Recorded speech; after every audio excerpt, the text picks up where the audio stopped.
Welcome to the Subjective Professor podcast, where we reject coercion and hypocrisy. This is episode 295, and we're going to talk about the kids of illegal immigrants, victims of virtue signaling.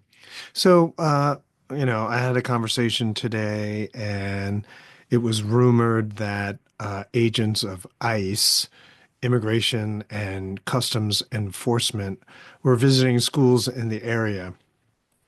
Now, a lot of people accuse free market people, capitalists, of being cold-hearted, unfeeling, no compassion, don't care about other people. And I brought this up with Atlas Shrugged, who's John Galt episode, where the people who are capitalists are portrayed only as thinking about money. They don't care about feelings. They don't care about people, right? It's all about money. And it sort of plays into the stereotypical expectation that a lot of people have of big business people or free market proponents.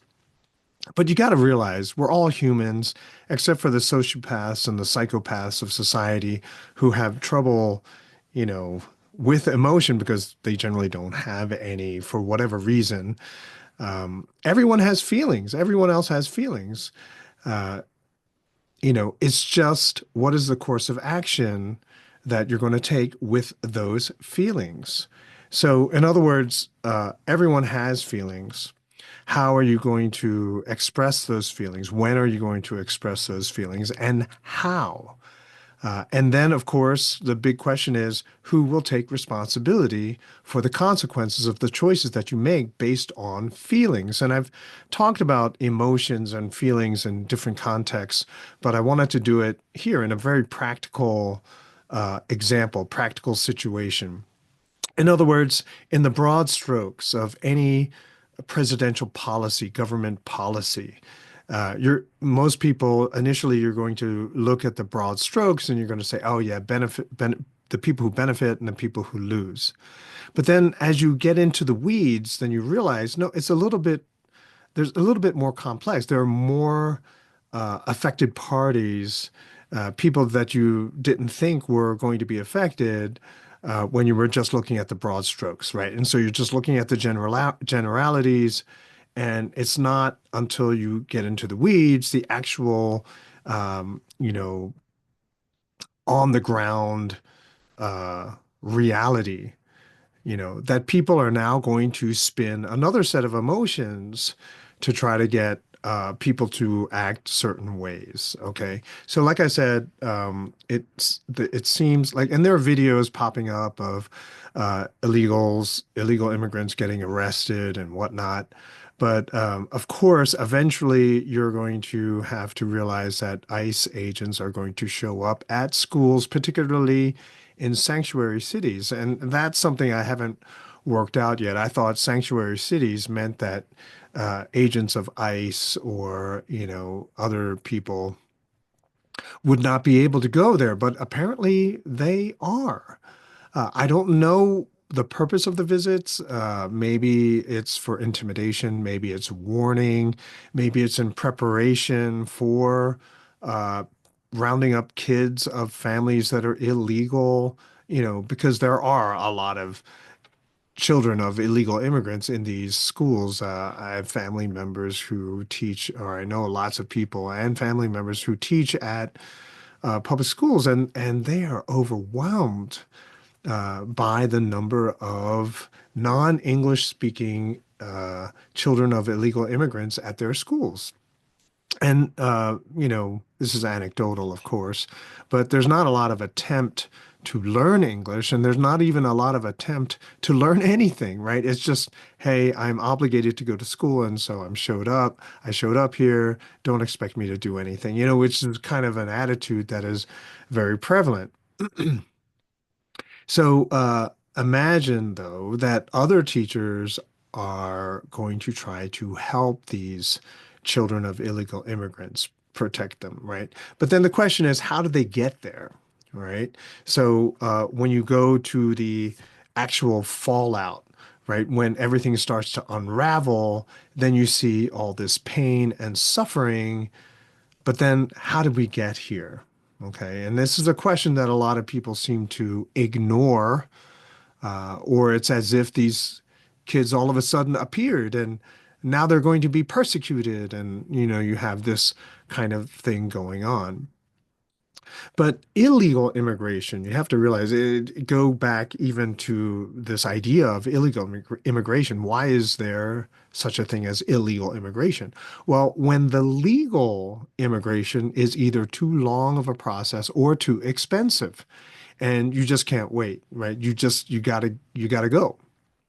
And so now you have illegal immigration. In other words, as soon as you set up borders, you're going to have illegal immigration.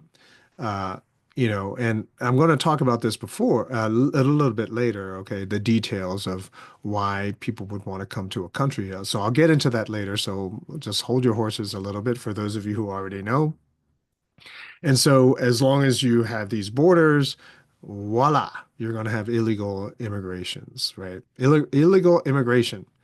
Um, So if you really wanted to get rid of illegal trafficking, sex trafficking, all this other kind of stuff, you just get rid of all the laws, and then now there's nothing with which you can call them illegal, right? And so, anyone who has the means can just simply cross the border. You don't need to pay someone to bring you over to know the best spots that you can cross. You don't need to do that, right? And so you can eliminate illegal trafficking overnight if you just did that, right? But there's other problems, which is why they just don't do that. But why do so many people come across the border, particularly to a place like the United States? Well, because the United States creates an incentive, right? Welfare, healthcare, school, housing, food, all of these incentives. Like if you come here, we'll give you welfare, we'll give you healthcare, we'll give you schooling, we'll give you housing, we'll give you vouchers for food. We'll even look for a place for you to stay, right? We'll kick out other people, and you, as an illegal, you can stay there for free, right? And so people, of course, are going to come all from all over to try to take advantage of it, right? Because once you get in, then you have access to all of this. And, you know, um, I heard when I was a lot younger, particularly in the Asian community, why did so many people come from Asia to the United States? Was hostile to Asians, right? It was not, I mean, everyone knew that if you came to this country, a lot of people don't want you here. A lot of people hate you. A lot of people are going to be racist to you. So why come? Because of the chance uh, to make money. And it is so much better here. So why not come? So why are so many people coming today? Because of all the freebies that are being handed out. And so people try to take advantage of it. And so perhaps the stories are bigger than life, right? The stories are so over the top that some people say, wow, that is so much better than what we have right now. And so then they're going to come to this country. And then when they get here, they realize that they had it better where they were. And so then probably some of them will complain, which is, the people that you'll see highlighted in certain news stories where they complain about the food that's offered or the lodging that they have when it's all free, right? Because it was better where they were coming from. And so they regret their decision to come here. Well, okay, time to go back, right? Uh, but then you have this pattern where a lot of people are coming because they were promised all these freebies, and then the regime changes. The government elects someone different, and they reverse policy, like going from Biden to Trump. All the policies reverse, and people are fumbling all over themselves trying to,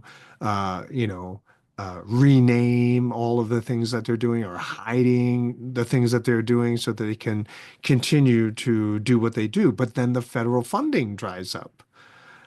Or in this case, illegals are started to get rounded up. I thought Trump said the criminals are going to get rounded up, but of course, what is a criminal, right? And so most people, if you're thinking in terms of murder and rape or theft, right, or assault, then okay, criminal. But who knows if criminal extends to illegally here in the United States, right? And so caught in the middle of all this are the children. So then, ignoring all of that, right? Ignoring all of the bad incentives, the bad government policies, the moral hazards, all of this stuff. You ignore all of that, and now you say, who will stand up for the kids? These are just innocent kids, right? So you ignore the whole process that brought them there in the first place. You ignore the fact that they were overloading the system, overworking teachers, burning out teachers. You're going to ignore all of that, and you're going to say, well, who's going to stand up for the kids? Now, kids are the responsibility of their parents. Obviously, in a Marxist society, kids are the ward of the state, right? So, no, they're the property of the state. But in a free society, kids are the responsibility of their parents. They go where their parents tell them to go. Parents are coming here to the United States, and so they brought their kids. Now, off to school you go, right? So now they have to go to school. And so parents are not part of the picture. Like, what are we going to do for these kids? Parents don't seem to be a major part of the picture, right? It's almost like these kids are in isolation from their parents, like they have no family, which might be the case in some instances, but the vast majority of them are here because their parents brought them here. Okay, so let's go back to the scenario where teachers and students are trying to protect them. Okay, but who pays for it, right? So it's like imagine a school's faculty say, oh, we're going to protect the children of illegals. Okay, all right, fine, let's do that. And maybe the principal goes along, or the school district, or the superintendent, they go along with it and they say, okay, now we can pull this off, but all the faculty have to take a 10% pay cut and all the students here have to kick in $50 a week, even if you're in the same family. So if you have three or four kids in from the same family, but all going to the same school, then you got to pay 150, 200 bucks a week.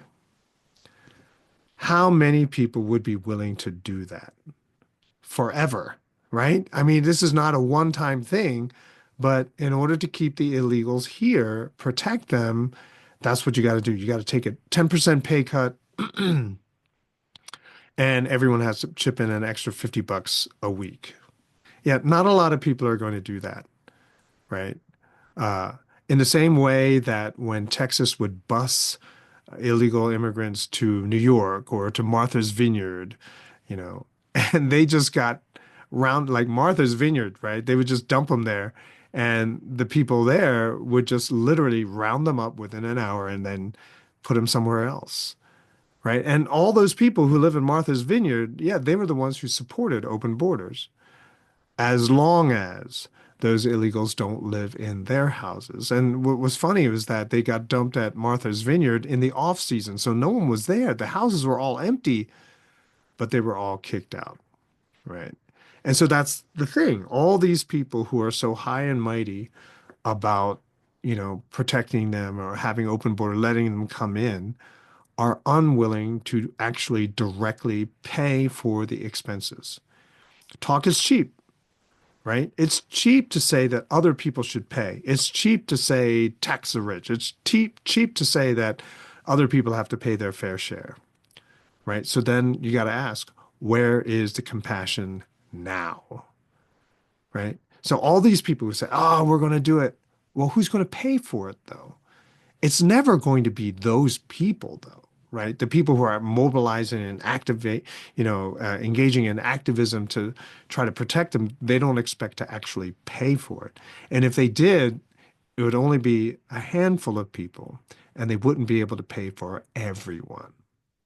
So again, talk is cheap. So where is that compassion now? Look, in contrast, my family, right, my own decisions, right, we penny pinch like crazy. We cut each other's hair. We don't eat out at restaurants. We cut back on, like last year, we didn't even go on vacation because we were unclear of the future, right? I had lost my position at the university.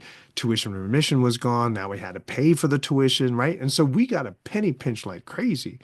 And now we have to pay for the choices of others? No, that is not happening, right? And so this is why people like me free market proponents oppose the policies in the first place because we know how they will end up. We know what will happen when the policies have to unwind, when the funding dries up, when the regime changes and policy changes. A lot of people get hurt. I feel bad for those people, but they should have known better. They should not have believed all of those virtue signalers. You know, giving them an offer that's just too good to be true. So the virtue signalers, especially in this case when it comes to immigration, are basically con artists, right? Whether they realize it or not, they are cons. They are tricking and duping people into making bad decisions so that they get to profit on the virtue. I am a better person than you because I'm taking the better position, right? And so they're conning people to engage in bad behavior, which ultimately will result in horrible things for their family, especially their children. As with all things, the people who supported the various policies from welfare to war should be the ones should have to pay, either with their own bodies, right? So go and fight the wars themselves, or out of their own wallets, right? So socialism is the backdoor way of getting a lot of other people who unwittingly support a policy like they don't realize how expensive it is, or through coercion, right? So through taxes, I don't agree with it, I don't want it, I don't support it, I see what's going to happen, but I am forced to have to pay for it myself. And then when it blows up in everyone's faces, right? You got ICE visiting people and like, what do we do with the kids now? Now we have to pay more. Right? No, I believe that all those people who supported this policy, right, who played the role of, super virtue man, they have to be forced to pay. They have to deal with this problem, not me. But of course, we can't do that. Our system is so broken. And obviously, it's going to be expensive for everyone. And at the same, what burns me even more, at the same time, these people who are basically glorified con artists, right, with all their virtue signaling, right, tricking and duping people into making really horrible decisions, right, which put their families in jeopardy. At the same time they do all of this, they complain about wages. They complain about rising food prices. They cannot see the connection between their grocery bill and opening the borders to illegal immigration. They can't see that, right? And it's their virtue signaling, which is so expensive, for which they don't really pay. And the people who pay the most are the children of those families that come here illegally who do get caught up. Now, keeping in mind that a lot of people are going to escape ICE, the ICE is never going to get to them, right? But all of those people who do get caught up in this and then are deported or somehow uprooted, or the course of their lives are completely changed, they have to pay, right? And all those virtue signalers, those open border people, they put them through that, right? It's the big con of immigration, and so my compassion says, I want to prevent that. And that's why I oppose those policies. It's not that because, as a free market person, I lack compassion. No, no, no. My compassion is, I would argue, greater than all those virtue signalers because I'm willing to take the heat. I'm willing to take the hate now in order to prevent a far larger problem in the future. Rather, all these, on the other side, all these con artists want that short-term glory and then ignore the pain that comes later, push it off and blame other people for the pain that they have caused themselves. Right. And so all this manipulation through the short term, this manipulation which is now possible because the widespread ignorance, because of the failure of our public school system, all of this makes the problem infinitely worse, and they never take responsibility, right? They just are going to double down, triple down, and complain about everything. And it's maddening how that is. And it's just so frustrating. As a pastor, as a teacher, as a parent, I see all of that and it just kills me. It just really tears me apart. And, it's like, and it just infuriates me when people say, oh, you free market people, you have no compassion. No, I have knowledge and understanding. You have ignorance. And you don't realize all the problems and all the pain that you're setting people up to have. But anyway, so that is kind of what was going through my mind today as a conversation with actually one of my kids.